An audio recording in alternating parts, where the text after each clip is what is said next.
पहले बात करेंगे बड़ी खबर की। जयपुर से आपको बड़ी खबर दे रहे हैं, जहां भाजपा मुख्यालय पर आज वीर बाल दिवस का आयोजन किया जा रहा है। सुबह 9 बजे ये वीर बाल दिवस का आयोजन होगा। वीर बाल दिवस पर भाजपा मुख्यालय पर प्रदर्शनी का आयोजन किया जा रहा है। मुख्यमंत्री भजनलाल शर्मा, भाजपा प्रदेश अध्यक्ष मदन राठौर प्रदर्शनी का उद्घाटन करेंगे। गुरु गोविंद सिंह के 2 छोटे साहिबजादों के बलिदान दिवस पर आज ये वीर बाल दिवस आयोजित किया जा रहा है बीजेपी मुख्यालय पर। 2022 में प्रधानमंत्री नरेंद्र मोदी ने वीर बाल दिवस मनाने की घोषणा की थी और तब से ये हर साल मनाया जाता है। आज अवकाश के बाद भी 1 घंटे के लिए स्कूल खुलेंगे। तो इस वक्त की बड़ी खबर आपको हम बता रहे हैं। गुरु गोविंद सिंह के 2 साहिबजादों के बलिदान दिवस के रूप में वीर बाल दिवस इसको मनाया जाता है और इस दिन के लिए वीर बाल दिवस आज के दिन 26 दिसंबर को मनाया जाएगा। इसकी घोषणा 2022 में प्रधानमंत्री नरेंद्र मोदी ने की थी और तब से ही हर साल मनाया जाता है और इसको लेकर आज विशेष आयोजन किया गया है वीर बाल दिवस पे बीजेपी मुख्यालय में, जिसका उद्घाटन खुद मुख्यमंत्री भजनलाल शर्मा के साथ साथ प्रदेश अध्यक्ष मदन राठौर करेंगे। और क्योंकि स्कूल सर्दी की वजह से बंद है, लेकिन आज फिर भी 1 घंटे के लिए स्कूल को खोला जाएगा। सुबह 9 बजे वीर बाल दिवस का आयोजन बीजेपी मुख्यालय में होगा। इस वक्त की बड़ी खबर है।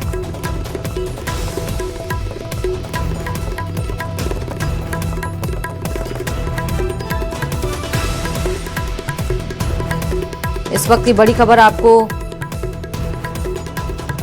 बता रहे हैं।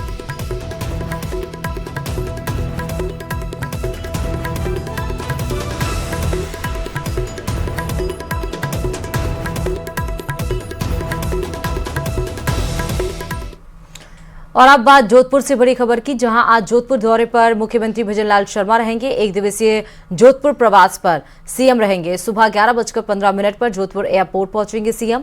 हस्तशिल्प उत्सव 2026 में शिरकत करेंगे। 11:30 बजे से लेकर 12:45 पर कार्यक्रम में शामिल रहेंगे। दोपहर 1 बजे फिर जोधपुर से जयपुर के लिए रवाना होंगे। तो आज 2 कार्यक्रम हम आपको सूबे के मुखिया की बता रहे हैं। एक तो वीर बाल दिवस सुबह 9 बजे जो बीजेपी मुख्यालय में कार्यक्रम आयोजित किया जा रहा है, जिसका उद्घाटन आज सीएम करेंगे। उसके बाद वहां से वो जैसे ही फ्री होंगे जोधपुर के लिए रवाना होंगे। हस्तशिल्प उत्सव 2026 में शिरकत करेंगे जोधपुर के लिए और लगभग 1-2 बजे तक वो वहां से कार्यक्रम से वहां पर फ्री होंगे और फिर जोधपुर से उड़ान भरेंगे जयपुर के लिए। ज्यादा जानकारी के साथ संवाददाता चंद्रशेखर खबर पर जुड़े हुए हैं। चंद्रशेखर, 1 दिवसीय जोधपुर दौरा सीएम का। देखिए, जोधपुर में जो पश्चिमी राजस्थान हस्तशिल्प महोत्सव जो आयोजित किया जा रहा है, हाँ। उसमें शिरकत करने के लिए मुख्यमंत्री भजनलाल शर्मा आज हवाई मार्ग से जोधपुर पहुंचेंगे। ये करीब 11:15 पर जोधपुर एयरपोर्ट पहुंचेंगे और यहाँ सीधा रामलीला मैदान में स्थित पश्चिमी राजस्थान उद्योग हस्तशिल्प महोत्सव में शिरकत करने पहुंचेंगे। 11:30 से करीब 12:45 बजे तक जो है कार्यक्रम में वो रहेंगे, मौजूद रहेंगे और यहाँ के तमाम स्टार्स जो बने हुए हैं और इसके अलावा जो 15 गाँव बने हुए हैं वहाँ वो एक उनका अवलोकन करेंगे। इसके साथ ही मैं बता देना चाहता हूँ कि जो रामलीला मैदान में आयोजित हो रहे हस्तशिल्प उद्योग महोत्सव में इस बार थीम जो है वो जो ऑपरेशन सिंदूर पर रखी गई है। सियाचिन की पहाड़ या S-400 और इसके अलावा जो ब्रह्मोस मिसाइल, तमाम चीजें वहां पर जो है देखने को मिलेगी और इन तमाम चीजों का वो अवलोकन करेंगे। इसके पश्चात जो करीब 1 बजे जोधपुर एयरपोर्ट से जो है वो जयपुर के लिए रवाना होंगे। जी ठीक है, बहुत शुक्रिया चंद्रशेखर तमाम जानकारी देने के लिए। खबर पर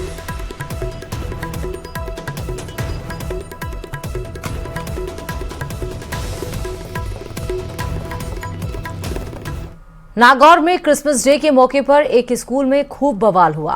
कुछ युवक स्कूल पहुंचे और जमकर तोड़फोड़ की, जिसके बाद पुलिस ने एक्शन लिया और तीनों को हिरासत में लिया। पूरा मामला क्या है, रिपोर्ट में देखिए।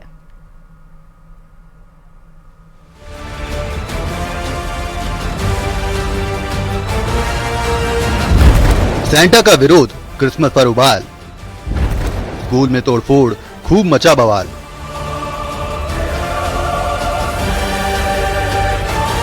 क्रिसमस के मौके पर नागौर शहर में उस वक्त अफरा तफरी मच गई जब एक निजी स्कूल में कुछ युवकों ने जमकर तोड़फोड़ की। आरोप है कि डंडे से लैस होकर पहुंचे युवकों ने स्कूल परिसर में जमकर हंगामा किया, स्टाफ के साथ मारपीट की, साथ ही उन्हें जान से मारने की धमकी भी दी। 10-15 आदमी आए और तोड़फोड़ स्कूल के अंदर करनी शुरू कर दी बच्चों को पीटना शुरू कर दिया, मैडमों को धक्का मुक्की देना शुरू कर दिया। जैसे ही मैं ऑफिस से बाहर आया मेरे साथ मारपीट शुरू कर दी। इतने में स्टाफ वाले आ गए और उनको पकड़ के 3 को हम अंदर लेके आए, बाकी के वहाँ से भाग गए। घटना के समय मौजूद बच्चे और स्टाफ दहशत में आ गए। बच्चे डर के मारे इधर उधर भागने लगे। स्कूल संचालक ने बताया कि युवकों ने उनके साथ मारपीट की और स्टाफ को भी धमकाया। 3 को आपने पकड़ लिया था क्या? उनको हमने स्कूल में पकड़ के पुलिस को इन्फॉर्मेशन किया। बाद में पुलिस की गाड़ी आई और उनको लेकर के नागौर कोतवाली में लेके आए। कितने बच्चों के साथ मारपीट हुई है स्कूल में? ये लगभग ये छोटे बच्चे थे। हमारी मांग गिरफ्तारी की है इनके, और भविष्य के अंदर स्कूलों पर ऐसा नहीं करें। स्कूल के अंदर सभी धर्मों का समान रूप से उनका आदर किया जाता है। घटना की सूचना मिलते ही कोतवाली थाना पुलिस मौके पर पहुंची और हालात को काबू में लिया। पुलिस ने कार में सवार 3 युवकों को हिरासत में ले लिया और थाने में ले जाकर पूछताछ की जा रही है। हमें सूचना मिली थी स्कूल संचालक की तरफ से, क्रिसमस डे पे सेंट जेवियर स्कूल है, वहाँ कुछ संगठन के कुछ लोगों ने विरोध प्रदर्शन के लिए वो गए थे। वहाँ स्कूल संचालक से बोलचाल हुई थी, जिस पर हम 3 लोगों को थाने पे लेके आए हैं। आगे हमारी कार्रवाई जारी है। स्कूल संचालक जैसी रिपोर्ट देगा उसके अनुसार कार्रवाई की जाएगी। फिलहाल स्कूल प्रशासन की ओर से थाने में केस दर्ज कराया गया है, जिसको लेकर पुलिस जांच कर रही है। नागौर शहर के एक निजी स्कूल के अंदर आज क्रिसमस डे मनाने को लेकर नाराज हुए युवकों ने स्कूल में पहुंचकर तोड़फोड़ की। वहीं बच्चों के साथ धक्का मुक्की और स्कूल प्रशासन के साथ मारपीट करने का भी मामला सामने आया है, जिसके बाद स्कूल प्रशासन ने नागौर कोतवाली पहुंचकर थाने में रिपोर्ट दी गई, जिसमें बताया गया है कि कार्यक्रम के दौरान 3 युवक स्कूल पहुंचे और क्रिसमस डे कार्यक्रम के अंदर खलल डालते हुए स्कूल में तोड़फोड़ और स्कूल प्रशासन के साथ मारपीट की गई। वहीं कोतवाल वेदपाल शिवराम ने बताया कि दी गई रिपोर्ट के आधार पर 3 युवकों को पकड़कर पुलिस थाने में लेकर आई है। कैमरामैन गौरव के साथ प्रकाश तंवर, न्यूज 18 राजस्थान, नागौर।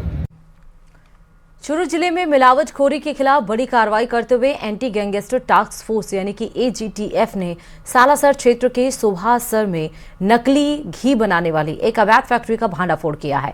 कार्रवाई के दरमियान करीब 7500 लीटर संदिग्ध नकली घी, भारी मात्रा में घी बनाने में प्रयुक्त केमिकल और पैकिंग सामग्री जब्त की गई है।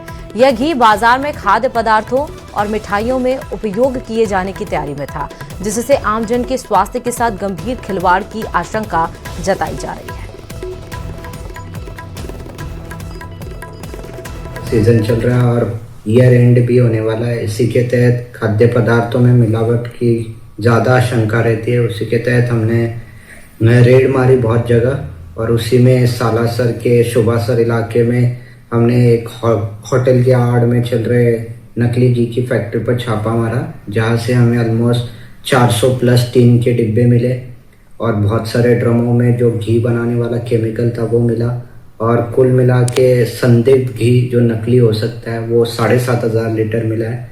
इस तरह से हमने पूरी कार्रवाई की है। चलिए कोटा से आपको खबर बता रहे हैं, जहां कोटा में घटिया निर्माण पर ऊर्जा मंत्री हीरालाल नागर ने अधिकारियों को फटकार लगाई है।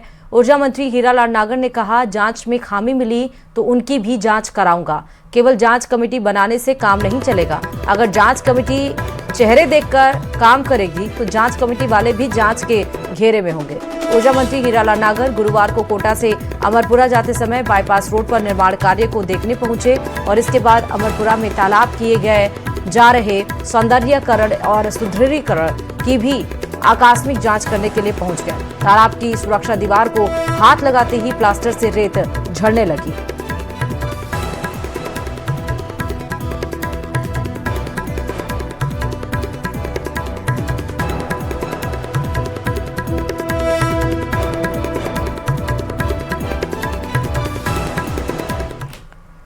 सरकार की तमाम कोशिशों के बावजूद पेपर लीक माफिया सरकारी नौकरी बेचने में कामयाब हो जाते हैं, लेकिन फर्जीवाड़े पर लगाम लगाने के लिए सरकार ने जिस कदम का ऐलान किया है उससे माफिया की दुकान बंद होनी तय मानी जा रही है। देखिए रिपोर्ट।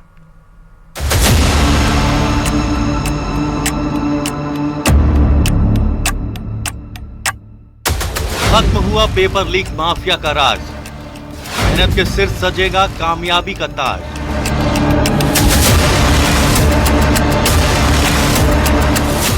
गुजर गए वे दिन जब पेपर लीक माफिया मोटी रकम लेकर फर्जी डिग्री बनवा देते थे। भ्रष्ट और नालायक अभ्यर्थी से अनाप शनाप पैसे लेकर उसे सरकारी नौकरी दिलवा देते थे। सरकार के ताजा कदम से नौकरी के लिए डिग्री में फर्जीवाड़ा करने वालों की दुकान बंद होनी तय मानी जा रही है।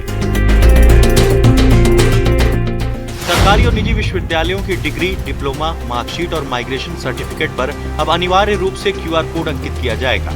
डिग्री और सर्टिफिकेट पर छपे QR कोड को स्कैन करते ही अभ्यर्थी का पूरा रिकॉर्ड यूनिवर्सिटी के डेटाबेस से मिलान किया जा सकेगा।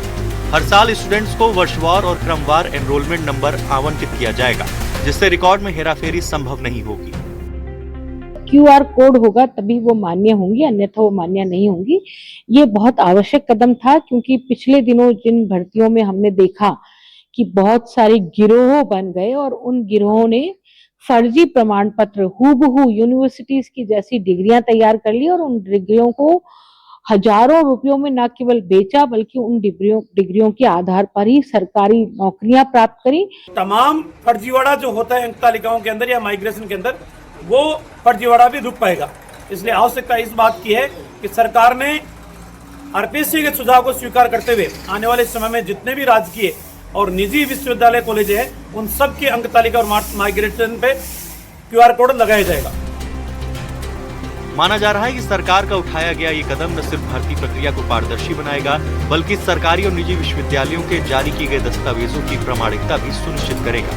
Bureau report, news 18 Rajasthan.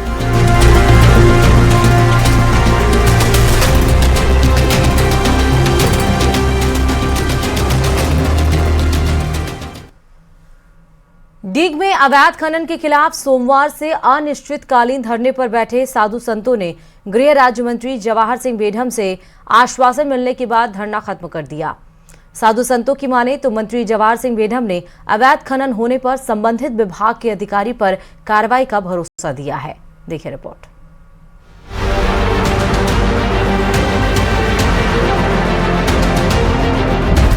खत्म हुआ साधु संतों का धरना। मंत्री जवाहर सिंह बेढम से मिला भरोसा, अवैध खनन पर होगी कार्रवाई।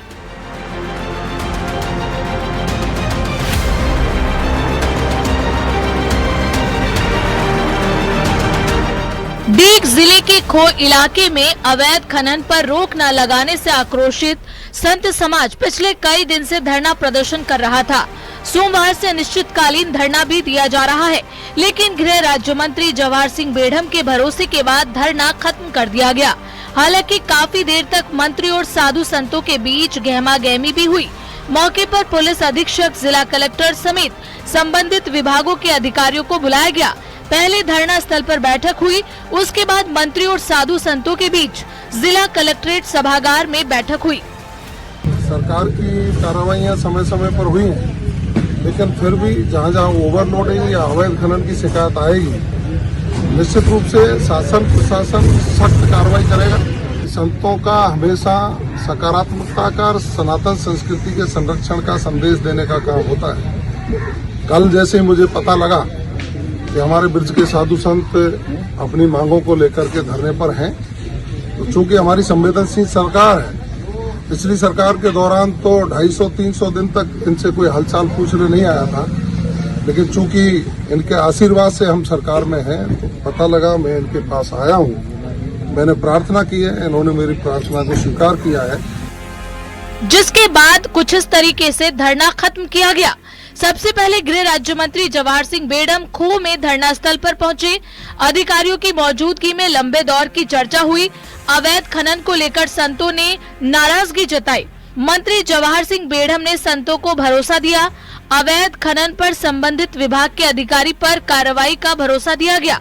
एक कमेटी का गठन किया गया, जिसमें साधु संतों की तरफ से 5 नाम शामिल हैं। कमेटी फैसला लेगी कि आखिर धार्मिक स्थलों के आसपास हो रहे अवैध खनन को किस तरीके से रोका जा सकता है।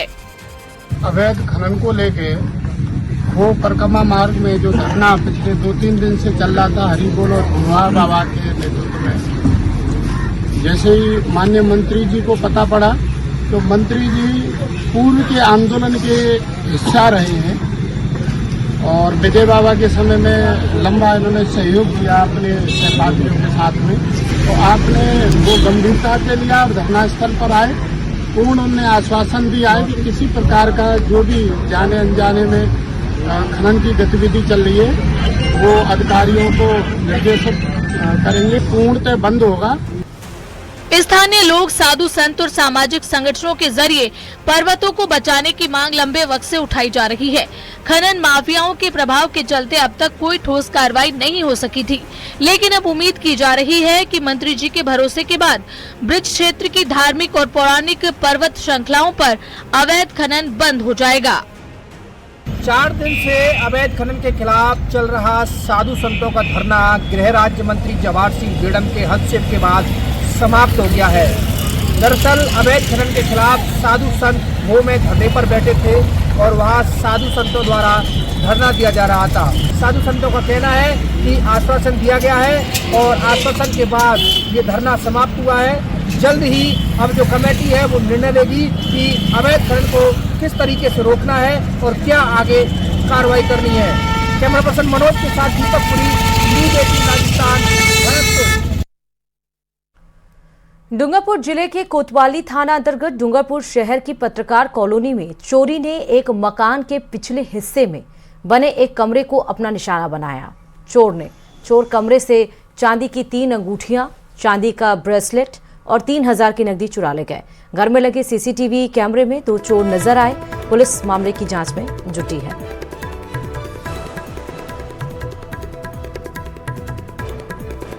तो तस्वीरें हम आपको दिखा रहे हैं। देखिए किस तरह से चोर गेट खोलकर शांतिपूर्वक घर में घुसते हैं और उसके बाद घर को निशाना बनाते हैं और घर में रखा सामान, सोने चांदी, कैश लेकर आराम से चले जाते हैं।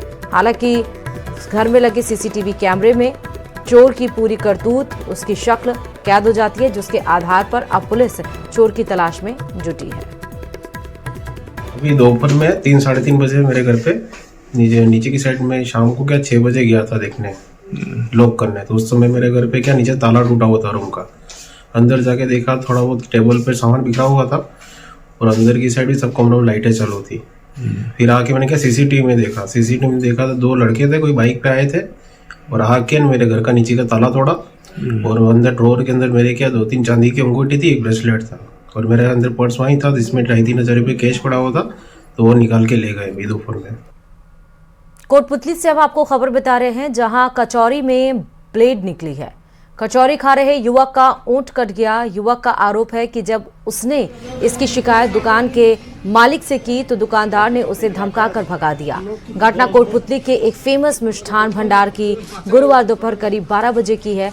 हालांकि युवक ने पुलिस में शिकायत नहीं की है।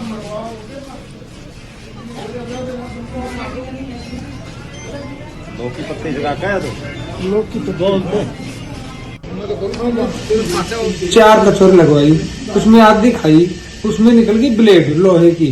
हमने उसको दिखाया भी, वीडियो बनाई, उसको बोले यार भाई ये ब्लेड कैसे आई, गलती हो जाती है, ऐसे हो जाती है। हमने उसके कुछ शिकायत की तो हमें भी धमका दिया। फिर हम बोले हम पुलिस में वो रिपोर्ट करेंगे और समाचार पर डालेंगे और पत्रकार को देंगे। फिर बोला